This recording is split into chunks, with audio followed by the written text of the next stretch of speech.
Bismillahirrahmanirrahim. Assalamualaikum warahmatullahi wabarakatuh.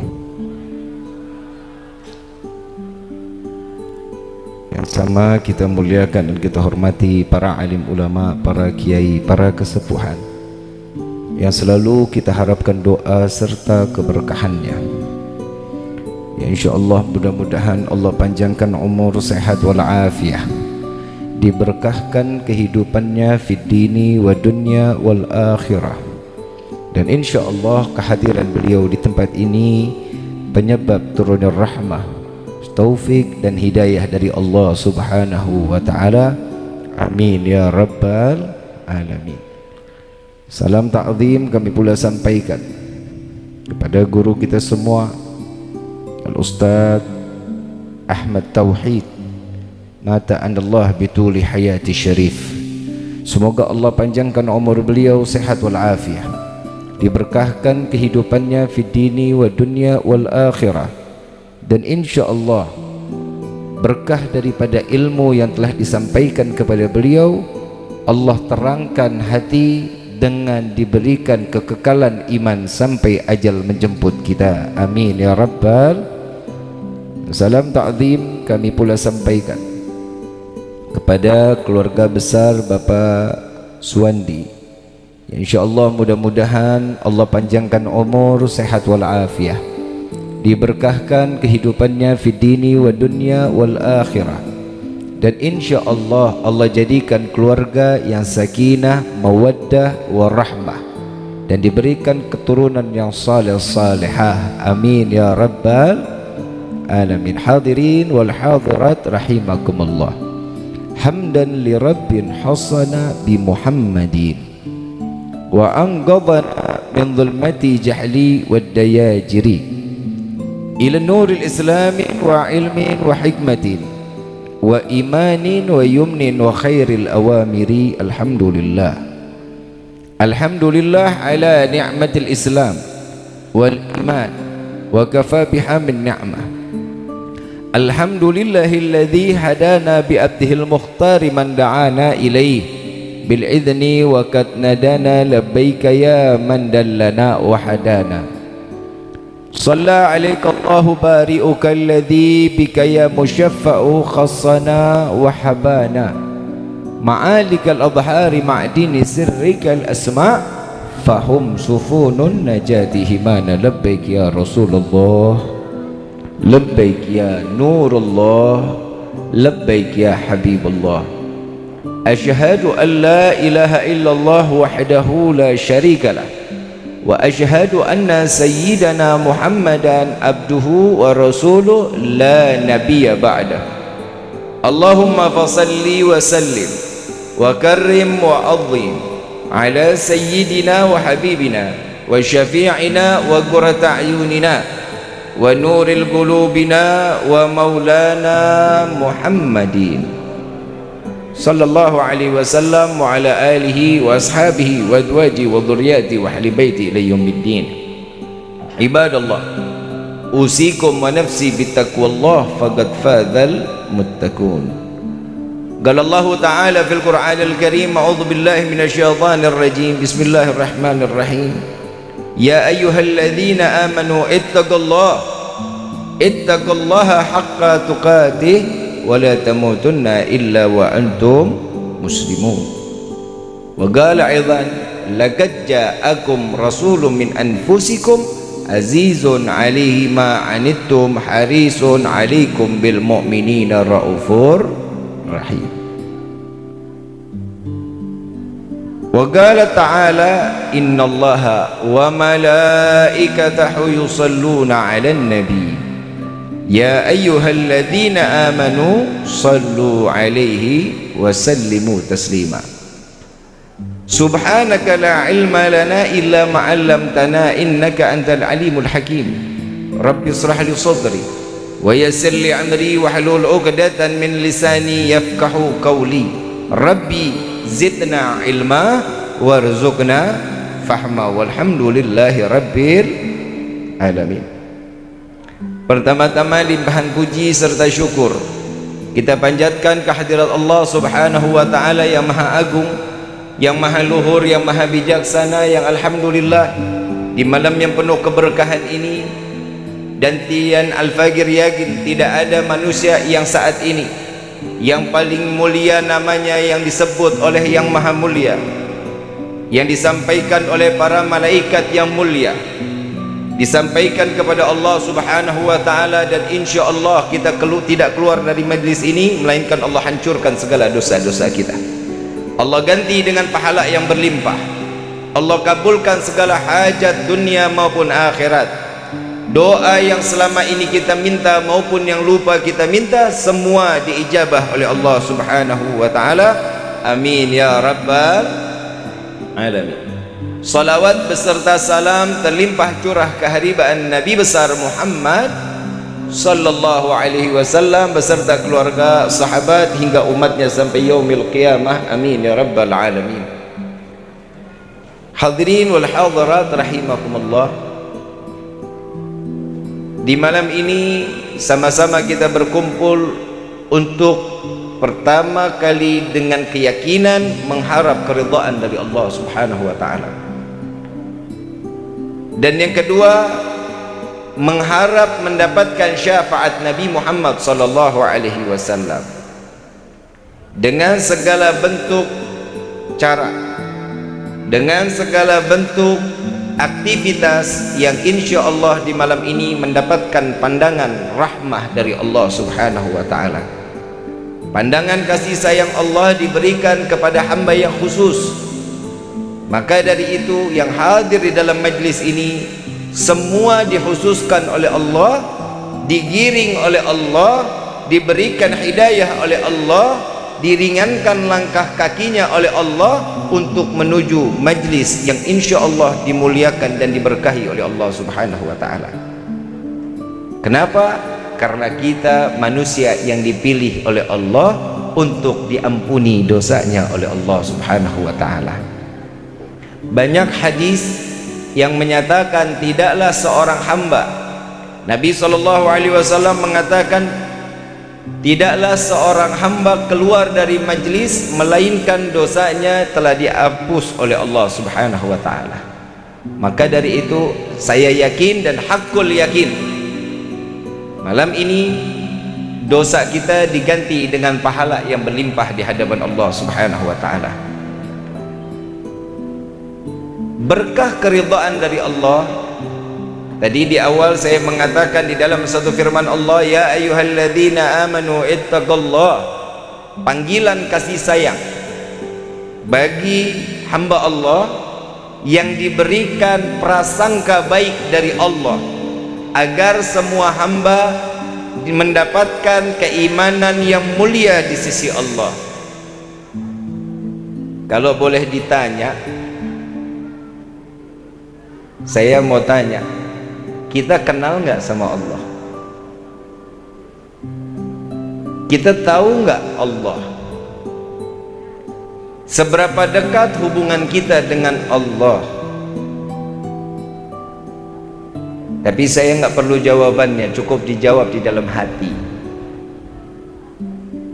Seseorang yang dekat kepada Allah, hidupnya pasti tenang. Mau PSBB, mau lockdown, tenang hidupnya. Mau ada duit, nggak punya duit, tenang hidupnya. Kenapa? Karena dia yakin Allah selalu memantau aktivitas seorang hamba, dari segala bentuk kesulitan akan dimudahkan oleh Allah. Setiap ujian itu kan ada pengangkatan derajat di sisi Allah. Umat Nabi sekarang lagi dapat ujian, berarti seluruhnya umat Nabi ingin diangkat derajatnya oleh Allah. Amin ya rabbal alamin. Husnudzan aja, berprasangka baik kepada Allah. Allah Subhanahu wa ta'ala mengatakan, aku sebagaimana yang diprasangkakan oleh hambaku.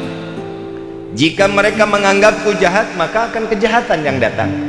Maka mereka berprasangka baik kepadaku, maka akan baik pula aku kepadanya. Jadi kalau boleh dibilang, tergantung dari diri kita.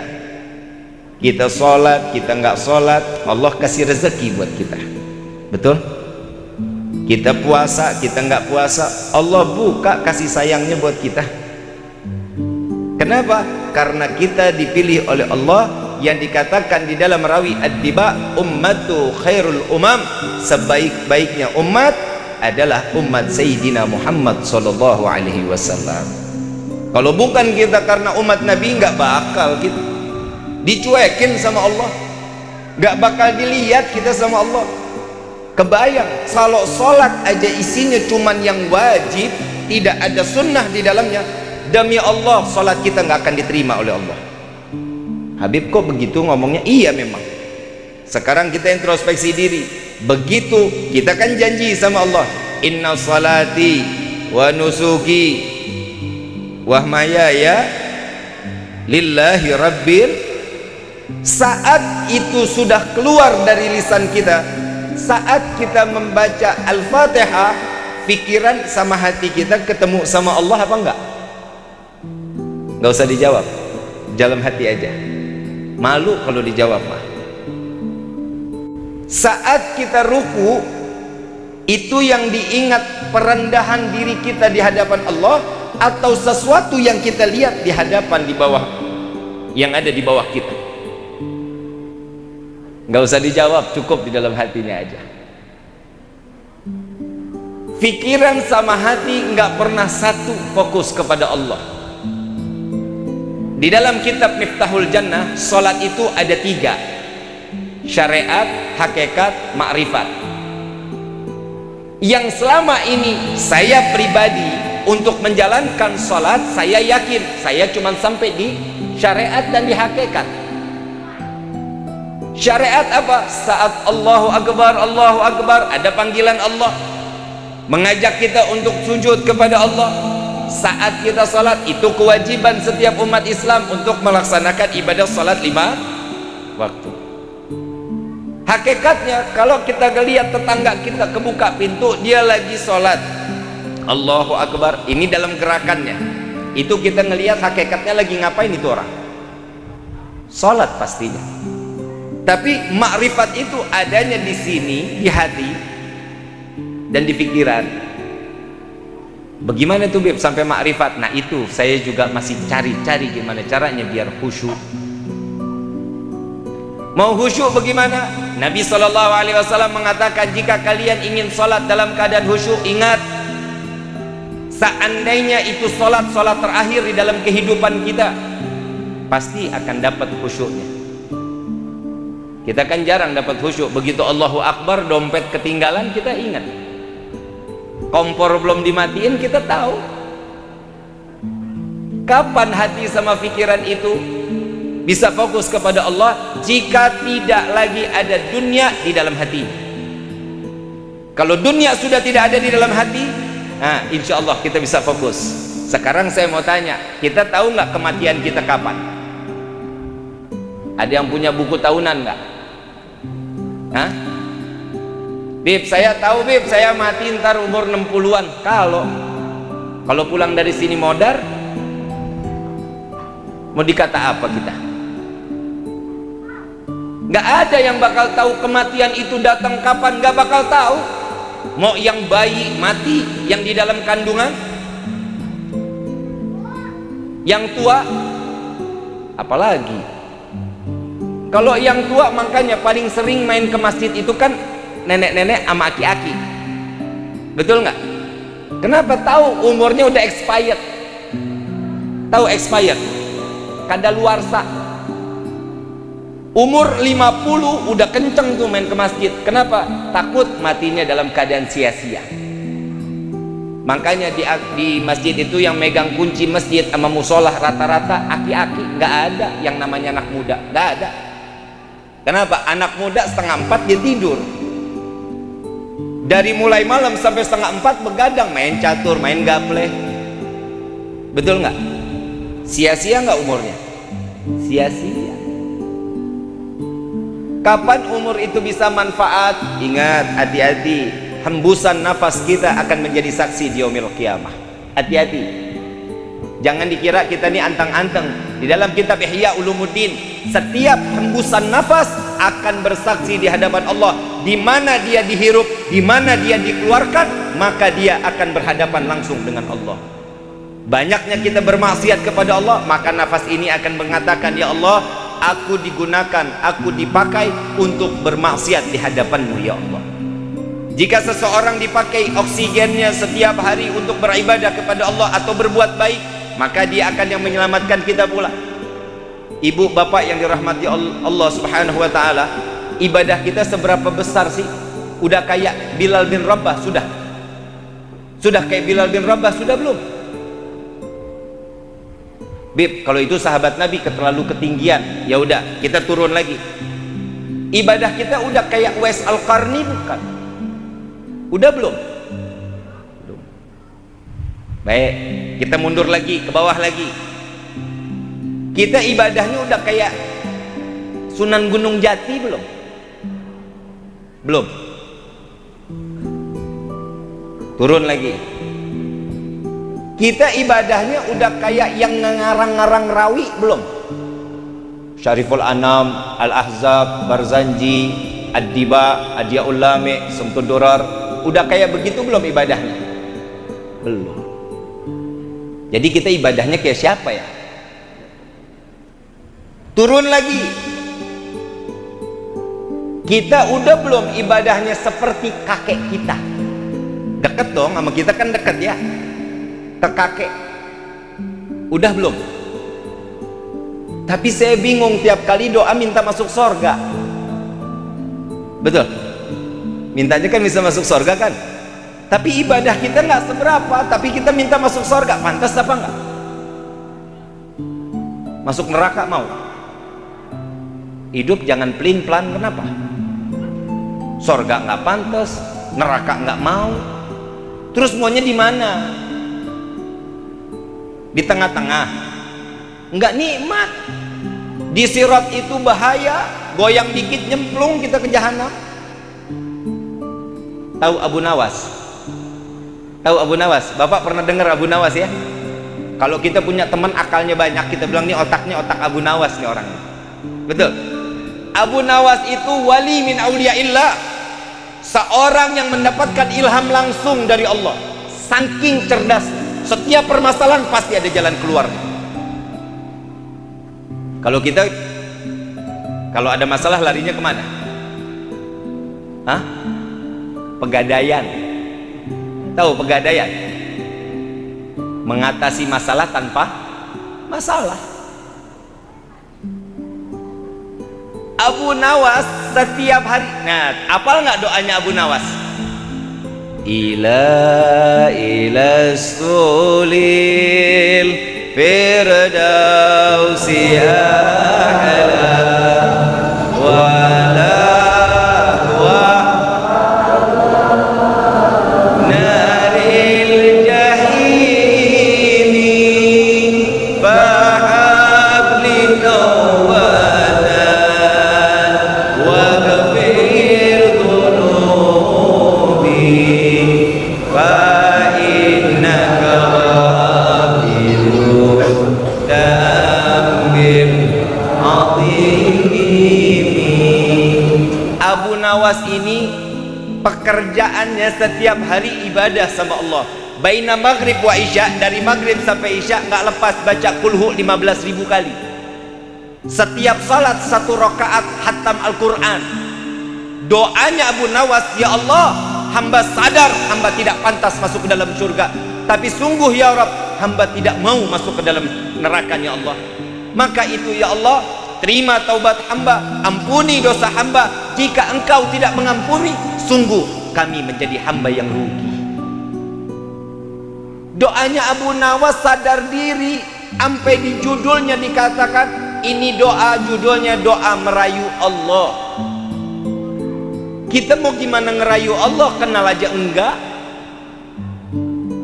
Bapak cinta enggak sama ibu, Pak? Pak, cinta enggak sama ibu? Waktu bapak pengantin baru ada rayuan enggak? Ada rayuannya enggak? Ibu-ibu ada enggak ngerayu bapak? Ada. kalau lagi punya duit.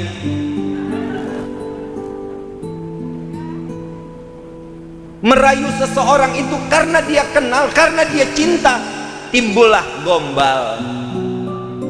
Habib kok ngomongnya gombal? Iya, ibu cinta nggak sama bapak? Bapak mati, ibu mau masuk liang lahat? Bohong cintanya. Betul nggak pak? Bapak mati, ibu nggak mau temenin bapak di liang lahat. Sama juga, ibu juga begitu. Ibu mati, bapak nggak mau nemenin ibu di liang lahat. Kenapa? Mendingan ganti status.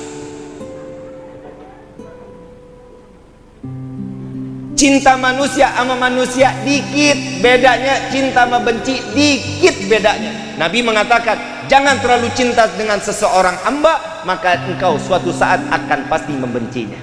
Jangan terlalu membenci, suatu saat engkau pasti akan mencintainya. Kenapa? Beda cinta sama benci itu tipis. Bedanya satu helai rambut. Tapi cintanya Allah gak ada batasannya.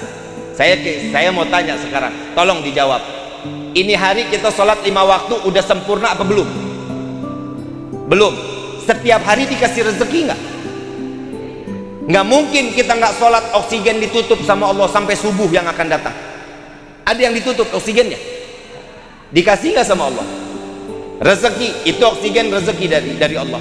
Datang ke tempat ini tahu-tahu dapat berkat, tahu nggak isinya apa? Semua masing-masing nggak ada yang tahu isinya. Ini rezeki dari Allah.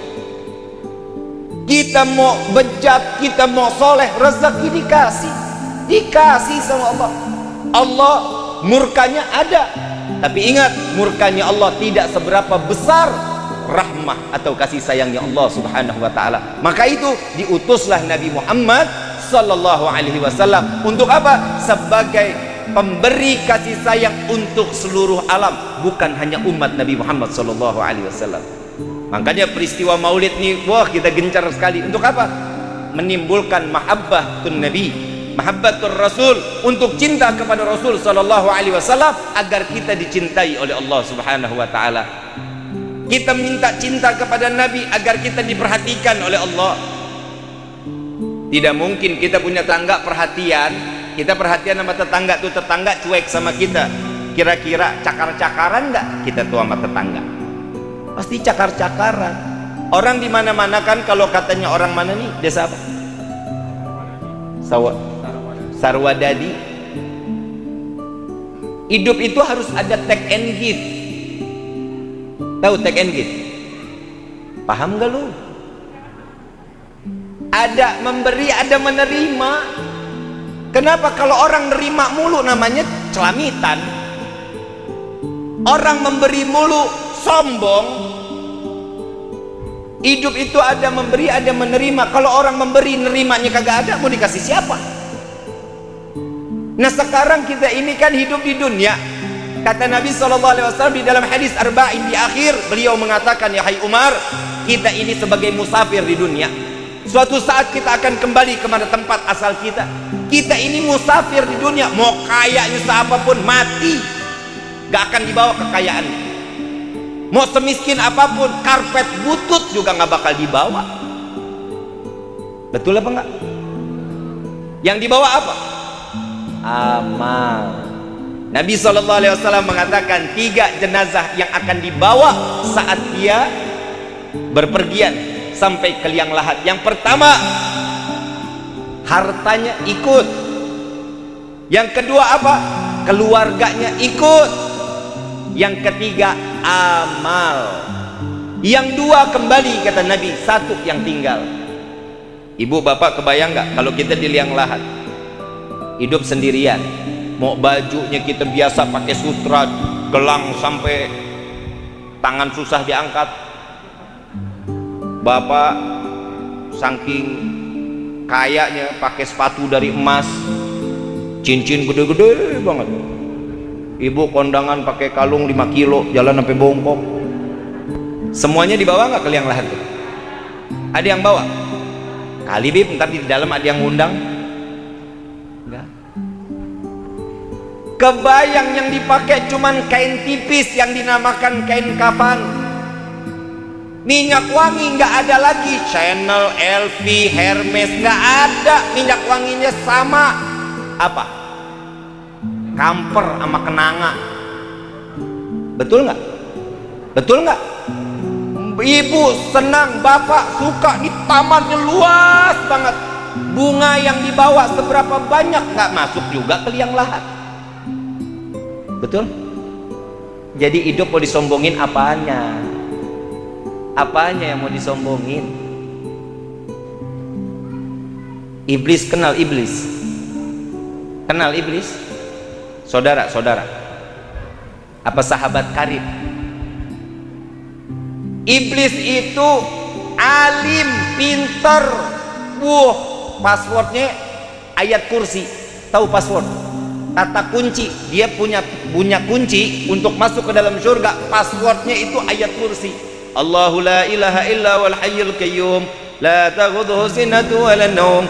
Ini adalah passwordnya iblis masuk ke dalam surga. Iblis yang saat ini dikekalkan oleh Allah di neraka jahanam, dia tuh pernah masuk surga. Alim, saking alimnya sampai Allah ditentang dengan kepintarannya. Iblis itu bukan menyekutukan Allah, bukan, karena sombong. Wahai Rabbi, aku dibuat dari api sedangkan Adam dibuat dari tanah, maka jauh lebih mulia aku, lebih kuat aku dibanding Adam. Nentang Allah. Secara nggak langsung kita ini banyak yang nentang Allah. Sadar nggak sadar nentang sama Allah. Yang pertama,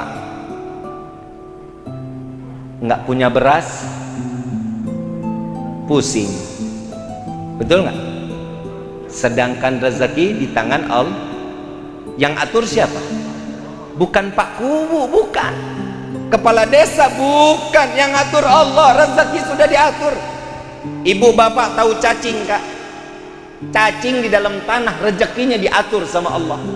Satu riwayat Nabi Allah Sulaiman alaihissalatu wassalam ambil satu semut, ditaruh di dalam toples. Ditanya, saking kayaknya Nabi Sulaiman, hai semut, kamu selama setahun makannya berapa banyak? Satu butir gandum. Wahai Nabi Allah Sulaiman, aku pelihara, aku berikan rezeki kepadamu, aku sediakan gandum satu butir. Ini semut ditaruh di toples, gandum dikasih satu butir, sampai 1 tahun gandumnya nggak habis, disisain setengah sama semut. Nabi Sulaiman tanya, wahai semut, ini katanya 1 butir gandum setahun, tapi ini udah setahun kok masih ada setengah. Apa jawaban semut? Wahai Nabi Allah Sulaiman, jika dahulu aku tidak berharap rezeki ada di yang kau berikan kepadaku, Allah yang memberikan rezeki kepadaku, maka dari itu aku makan dengan sepuasnya, karena esok pasti akan Allah berikan kembali kepadaku. Tapi saat ini karena rezekiku ada di tanganmu, engkau adalah manusia, tempatnya lupa dan lalai, maka dari itu aku sediakan setengah sebelum engkau lupa kepadaku untuk memberi makan kepadaku. Semut, Nabi Sulaiman segitu kayanya, semut masih ngancurin kesombongan Nabi Allah Sulaiman.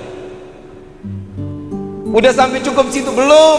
Nabi Sulaiman izin kepada Allah, ya Allah, izinkan aku untuk memberikan makhlukmu makanan yang ada di darat dan di lautan. Di dalam kitab Duratun Nasihin dijelaskan, Nabi Allah Sulaiman membuat makanan itu selama 40 hari 40 malam. Bikin makanannya 40 hari 40. Kebayang nggak tuh banyaknya kayak apa itu makanan? Sampai 40 hari makanan itu dibentangkan di pesisir pantai, dari mulai awal bulan sampai akhir bulan, 1 bulan. Nata makanannya 1 bulan, masaknya 40 hari. Ibu ada yang sanggup nggak? Ibu kan doyan masak, masak 40 hari. Mau? Paeh aing dit. Betul Pak? Ditanya oleh Allah, nah wahai Sulaiman, yang mana dulu yang mau dikasih makan? Apa jawaban Nabi Sulaiman? Yang ada di laut dulu. Wahai Rabbi, baik.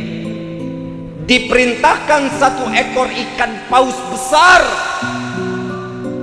mengatakan, wahai ikan, naik ke daratan. Tuh Nabi Sulaiman mau ngasih makan.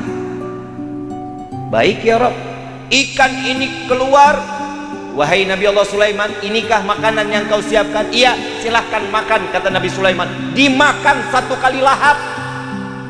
Dibikin 40 hari, panjangnya 1 bulan, dimakan 1 kali lahap, sampai ikan tersebut mengatakan, wahai Nabi Allah Sulaiman, masih ada lagi nggak makanannya? Saya kurang.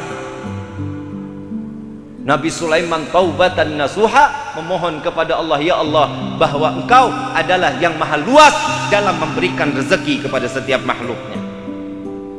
PSBB kemarin Bapak tinggal tiap hari pinggiran pintu, liar aing liar aing liar.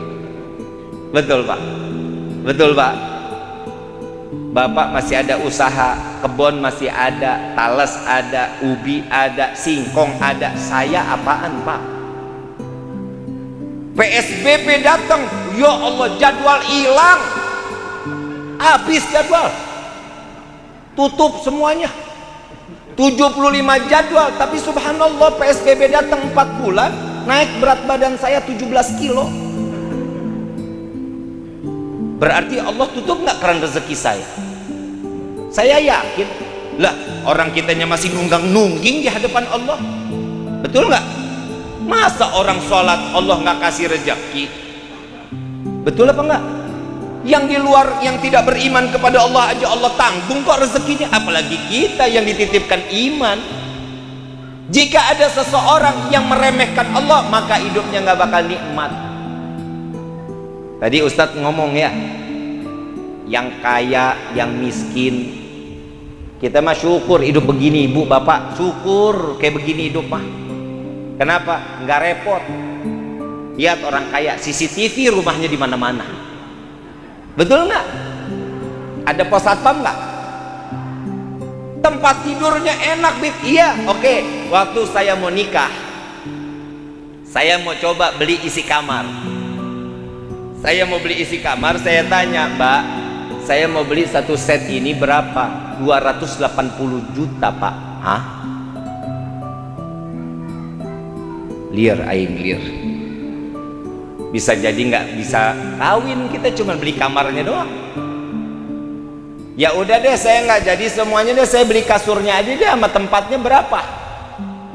Oh, kasur sama dipannya aja 180 juta. Saya tanya, Mbak, ini kalau ditidurin tiap malam mimpiin Nabi. Kalau 180 juta saya beli, saya tiap malam mimpi Nabi, insya Allah saya cari duitnya. Enggak Pak, ini kalau ditidurin enak Pak, tulang-tulang saya nggak butuh yang enak-enak, yang penting saya mah enak aja dilihatnya, kalau ada kamar ada isinya, kan begitu. Tapi subhanallah Pak, jujur Pak, kamar nggak ada isi nggak apa-apa, ya penting ada istrinya. Betul nggak Pak? Kebayang nggak? Rumah ada semuanya, lemari, nakas, tempat tidur, tapi nggak punya bini, kan kesian ya. Jomblo ngenes. Subhanallah ibu bapak, saya main ke rumah teman yang di Jakarta, rumahnya di Pondok Indah, rumahnya gede, kamarnya 500 meter. Kebayang nggak kamar 500 meter, main futsal masih mampu kita di dalamnya.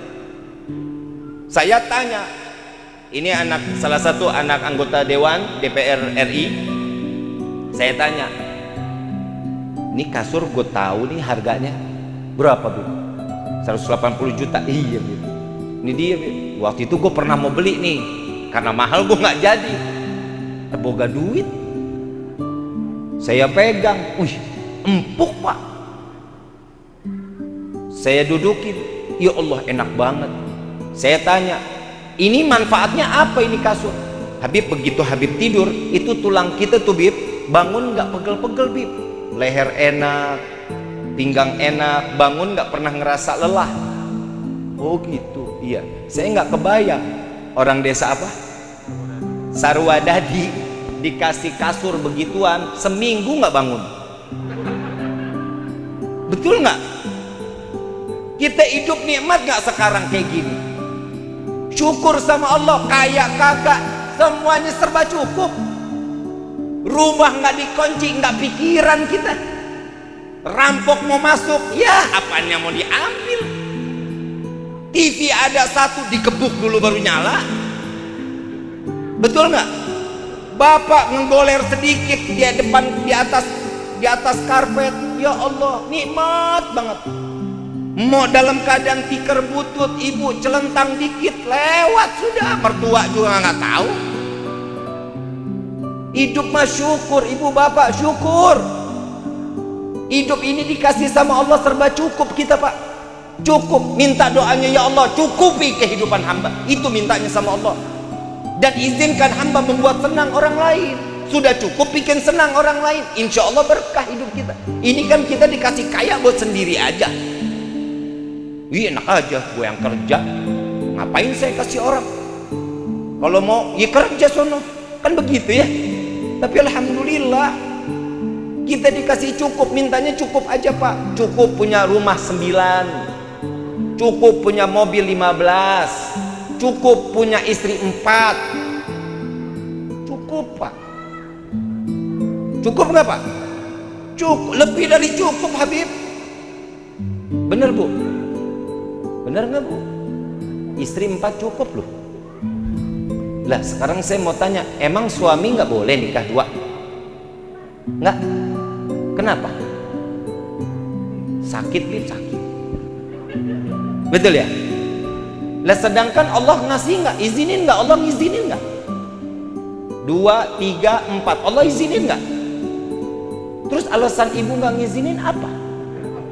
Lebih mulia dari Allah emang? Tenang pak, saya ngelihat muka bapak tuh lagi tekanan banget. Tenang. Apalagi kalau ngelihat kayak gini kan kayak pelaminan ya pak ya. Nggak kebayang di sini duduk sama yang baru. Ya tenang pak. Nih saya doktrin sekarang. Ibu, bu, gelis, bu, sorga itu kan di bawah daripada keridhaan suami, betul ya?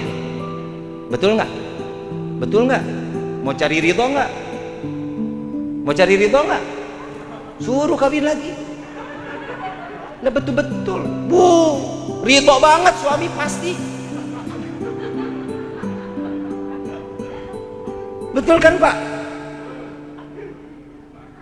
Bapak mukanya jangan ditegang-tegangin pak, tenang, insya Allah lemes hari ini. Insya Allah, tenang aja, tenang. Ibu, bu, mau sorga nggak? Nurut deh apa kata suami. Betul, hadisnya banyak. Tahu nggak di neraka banyak perempuan apa banyak laki ibu? Perempuan, hati-hati loh.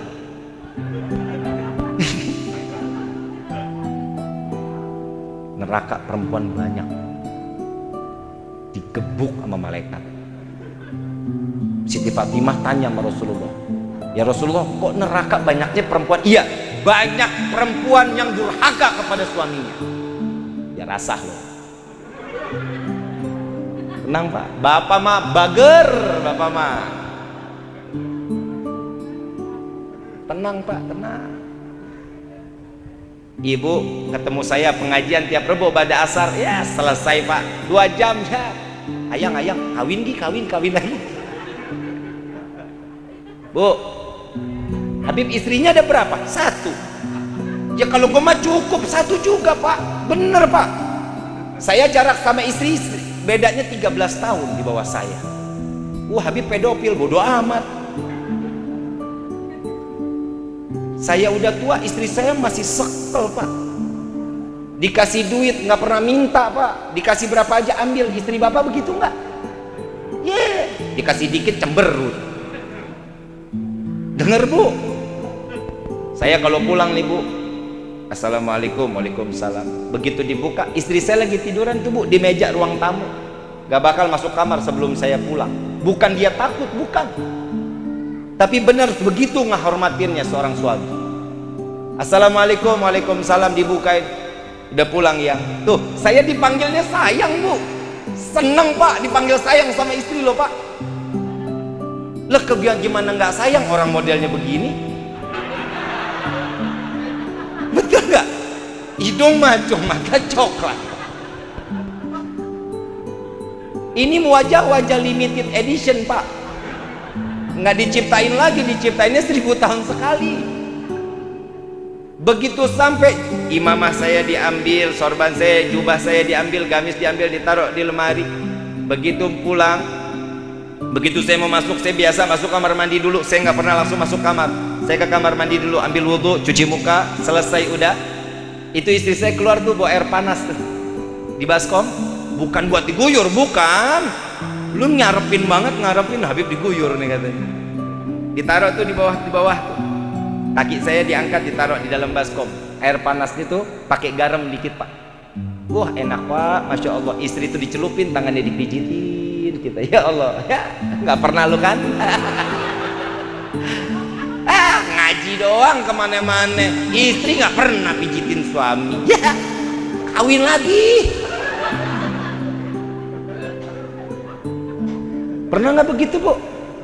Di boro-boro. Saya ngomongnya masih logat Betawi, nggak apa-apa ya. 30 tahun sih saya di Jakarta. Selesai pijitin pak, capek sayang, capek Wan. Berapa jadwal hari ini? Saya biasa satu hari itu kadang 4, kadang ada 6 jadwal. Kalau PSBB gini ya kadang malam doang. Pasaran turun pak. Beda sama Ustadz mah wah jam terbangnya luar biasa, kadang aja di planet Mars. Ada 6 sayang. Oh iya, ya Allah capek banget ya. Iya. Amplop di mana? Tapi mas saya senang pak. Istri saya begitu senang. Orang ada kerjanya, istri lu kan enggak. Kerja kagak, duit mulu. Betul nggak? Gimana yang begini mau masuk surga? Bu, senyum sama suami. Senyumnya menggoda doang lu. Ngeliat gue senyum sama Habib, sama suami bodoh amat. Nggak boleh begitu, dosa. Senyum.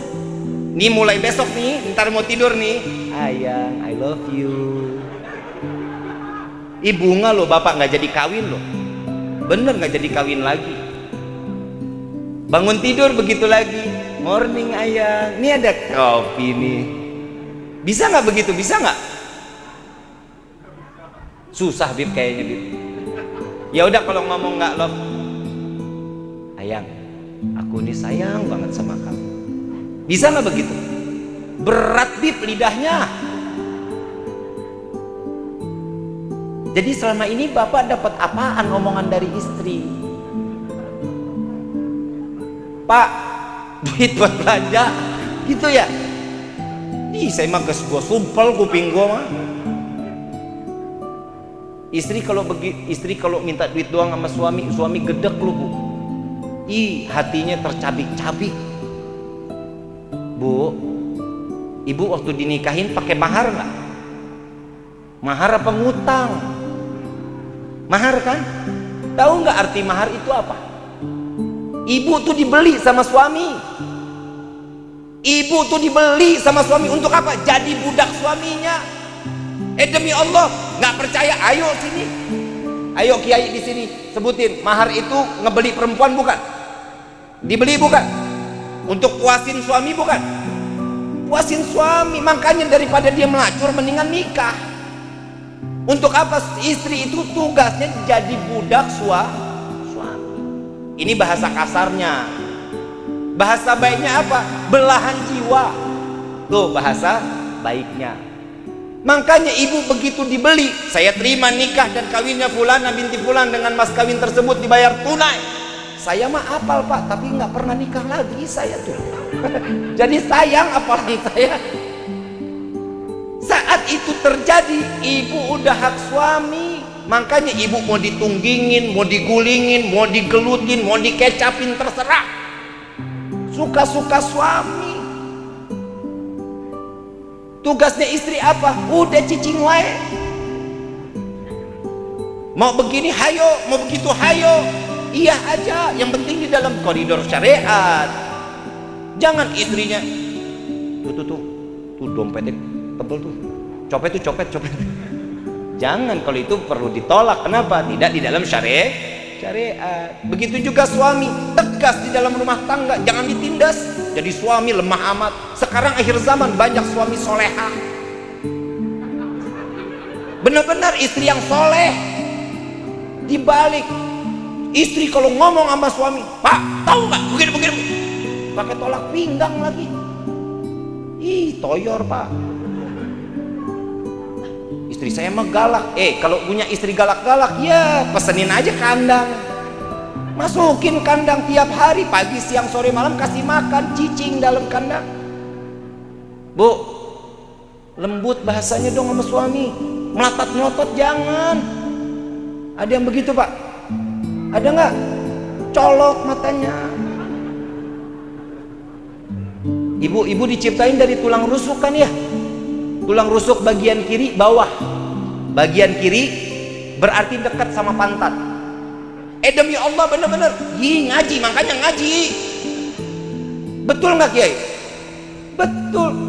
Tulang rusuk bagian kiri bawah dekat sama.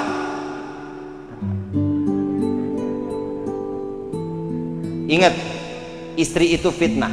Pak, saya kasih tahu, istri itu fitnah. Kenapa? Tergantung bagaimana bapak ngedidik istri, begitu bapak bisa selamat di akhirat. Bapak nggak berhasil ngedidik istri, selesai hidup. Siksa dunia, siksa akhirat. Apa doanya malaikat Jibril? Wahai ya Rasulullah, tolong doakan doaku ini tolong diaminkan olehmu ya Rasulullah. Ini setelah Rasulullah turun dari mimbar waktu Idul Fitri. Salah satu doanya apa? Ya Allah, jangan kau terima amal ibadahnya seorang istri yang durhaka kepada suami. Rasulullah bilang apa? Amin. Kalau malaikat Jibril yang doa, yang aminin Rasulullah, kira-kira doanya dikabulin nggak? Dikabulin nggak? Jangan durhaka, nggak boleh. Ibu sayang sama bapak, ya bapak, ibu kalau bapak bilang, yang aku pengen punya anak lagi, iya aja, masang, ayo kemon. Bib, saya anak udah 5 Bib. Jangan kata bilang 5. Kalau suami masih mampu, ibu masih mampu, lakuin. Kenapa? Karena itu adalah kehormatan untuk seorang istri yang dimana bisa mengiyakan apa yang dimau oleh suami. Bib, capek hamilnya Bib. Lah emang tugasnya perempuan. Nah gimana kalau bapak yang hamil Pak? Bapak buang air keras aja sampai keluar air mata, gimana yang lahirin? Udah bapak nggak bakal sanggup. Laki-laki mah tugasnya nyari duit yang halal, nafkahin itu. Ya iya Bib, saya hamil 9 bulan, tidur kiri salah, kanan salah. Sorga ada di bawah telapak kaki siapa? Itu balasannya. Setiap seorang ibu yang melahirkan dengan setiap hembusan nafas, Allah memberikan ampunan kepada istri tersebut. Makanya istri banyak bikin dosa, begitu hamil keluar anaknya jadi suci lagi tuh istri. Kenapa? Diampuni dosanya oleh Allah. Alhamdulillah, bikin anak yang banyak.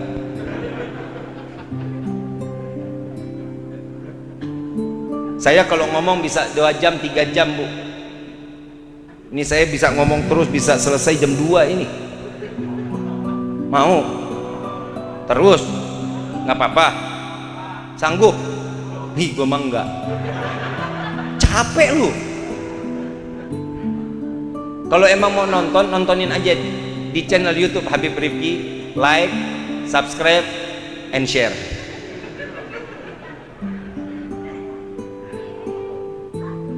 Ibu bapak yang dirahmati oleh Allah, ini malam kan kita nyari keridhaan Allah ya. Keridhaan Allah itu macam-macam ibu bapak. Kalau yang belum nikah, ada keridhaannya Allah, ada sama orang tua. Keridhaannya orang yang udah nikah, seorang istri keridhaannya ada sama suami. Yang suami keridhaannya siapa? Sama orang tuanya. Tetap yang namanya suami keridhaannya ada sama orang tuanya. Nggak ada keridhaannya tergantung istri, nggak ada. Paham ya? Paham sampai sini? Udah hidup jangan neko-neko, jangan macam-macam. Ini udah akhir zaman, udah zaman fitnah. Yang baik salah, yang maling jadi baik. Betul nggak? Yang maling duit bansos nggak diborgol. Betul? Yang ngadain kerumunan diborgol kan PA. Ini Bapak Suandi kena lu Pak. ngumpulin orang ini. Gua mah bebas-bebas aja sama Ustadz mah. Pokoknya kalau ada polisi no yang ditangkap, bukan nih. Gua mah diundang. Habis diundang gua jalan. Betul nggak Pak? Zaman fitnah bukan sekarang?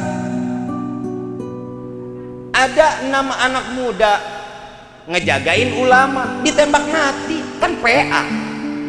Betul nggak? Habib, udah jangan bobo yang begitu. Saya mau ngelurusin. Ini 6 orang ini teman saya kenal. Jangankan beli pistol, beli rokok aja ketengan.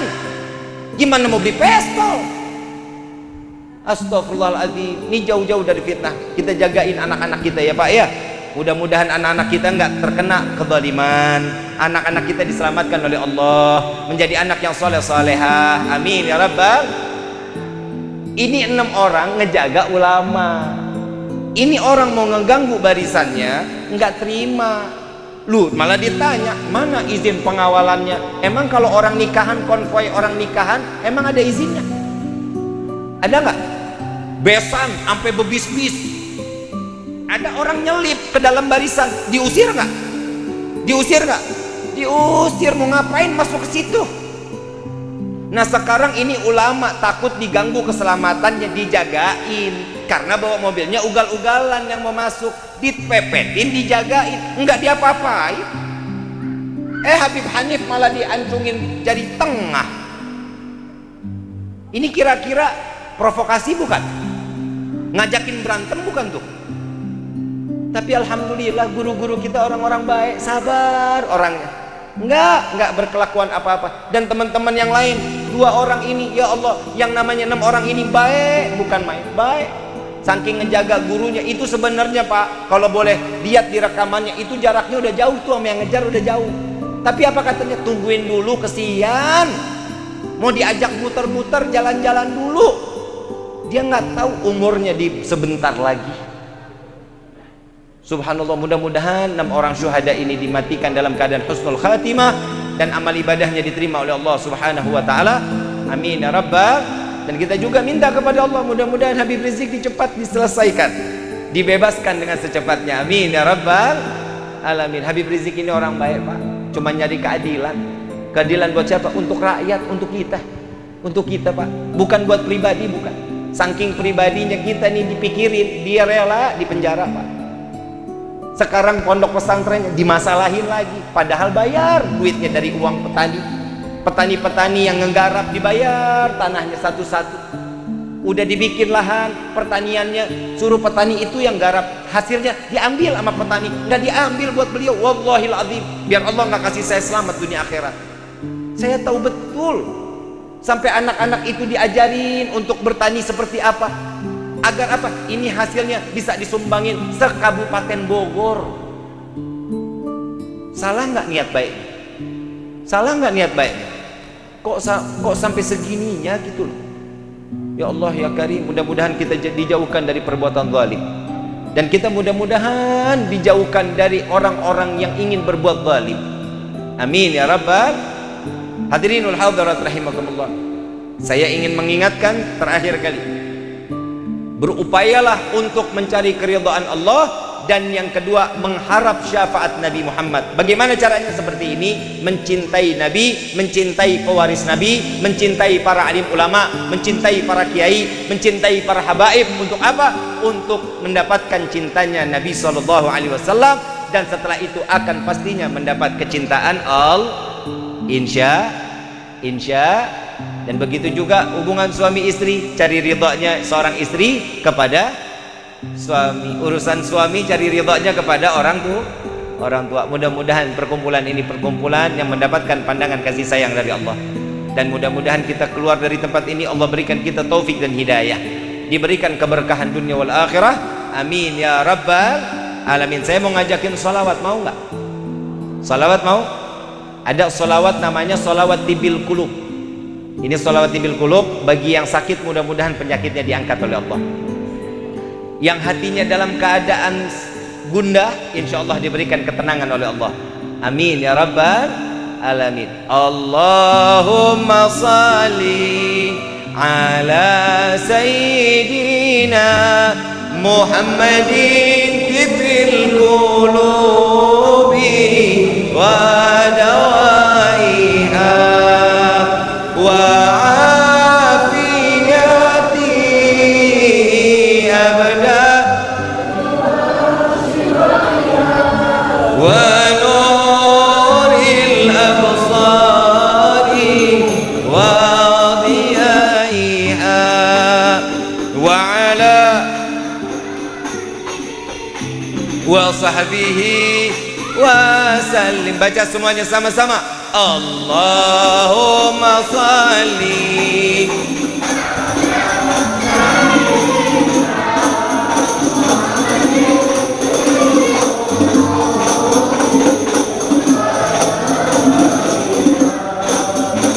wa afiyati abna wa nuril absari wa diyaiha wa ala alihi wa sahbihi. Alhamdulillahi rabbil alamin. Ini kalau seandainya kita punya sakit, dibaca setelah sholat maghrib. Dibaca sholat maghrib, dibuka air di depan kita, dibacain 10 kali, lalu ditiupkan di dalam air tersebut. Insya Allah penyakitnya diangkat oleh Allah Subhanahu Wa Taala. Amin ya Rabbal. Dan yang kedua kita minta kepada Allah, tahu salawat ashghil. Wa ashghilin zalimin bi zalimin. Hafal, hafal kita. Minta dan niatkan kepada Allah, mudah-mudahan kita dijauhkan daripada perbuatan zalim. Dan kita juga minta kepada Allah, mudah-mudahan para pemimpin-pemimpin negeri ini Allah jauhkan daripada perbuatan zalim kepada rakyatnya. Amin ya Rabbal. Dan jika juga para pemimpin negeri ini tetap berbuat zalim kepada rakyatnya, mudah-mudahan Allah hancurkan dan Allah binasakan. Amin ya Rabbal